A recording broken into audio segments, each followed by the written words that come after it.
All you need is sunflower seeds and sugar to make this rich and delicious no-bake sunflower seeds dessert. The taste is rich and sweet with a nutty flavor, while the texture is soft but dense, slightly crumbly, yet melts in your mouth.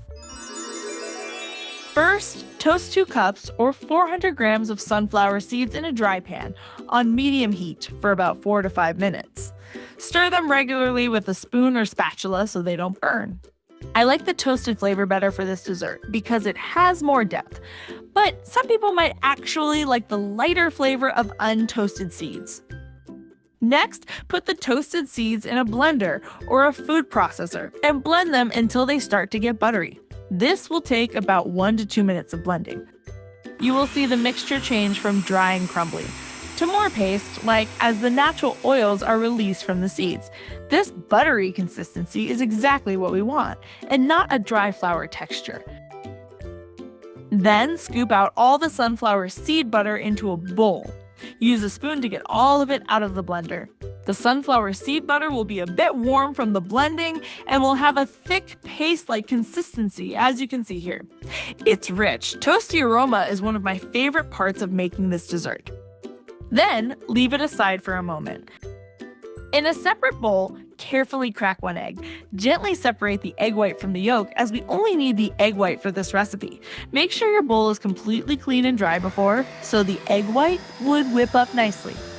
Start beating the egg white with an electric mixer and add a pinch of salt. This will take about 2 to 3 minutes on medium-high speed. You're looking for stiff peaks. The egg white should stand up straight when you lift the beaters. A good test is turning the bowl upside down. If the egg white stays put, you've got it right. Next, add 1 cup or 200 grams of sugar to the pan, then add about 4 tablespoons of water and keep stirring. Keep the heat on medium until the sugar fully dissolves into a clear syrup, as you can see here. Next, pour the syrup into the bowl with the whipped egg whites. The syrup should still be warm, but not boiling hot. Pour in a thin stream while continuing to beat with the electric mixer on low speed.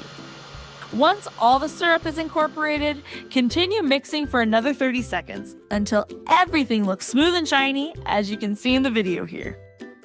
Next, add the sunflower seed mixture to the egg white and syrup mix. Stir everything together with your spatula until it's mixed well.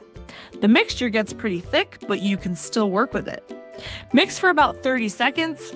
That's all it needs. Now, take a parchment paper covered baking tray. I use about 8 by 8 inch tray, which works well for this amount of mixture. Pour the mixture in the baking tray and spread the mixture evenly with your spoon or spatula, pushing it into the corners and smoothing the top like you see me doing in the video here. Then cover the tray with plastic wrap on the top and leave it in the refrigerator overnight, or for at least 4 to 6 hours. Now, the dessert should be firm and set. Lift the edges of the parchment paper to help remove the entire block from the tray. Place it on a cutting board and use a sharp knife to cut it into squares or rectangles. Clean the knife between cuts for the neatest results. This sunflower seed dessert has a gentle sweetness with the earthy, nutty flavor of sunflower seeds. The texture is soft and dense, similar to fudge, but with a slight graininess from the ground seeds and a pleasant crumble when you bite into it. If you liked this sunflower seed recipe, then check out also my latest recipe here. Thanks for watching, and do not forget to like and subscribe for more delicious recipes.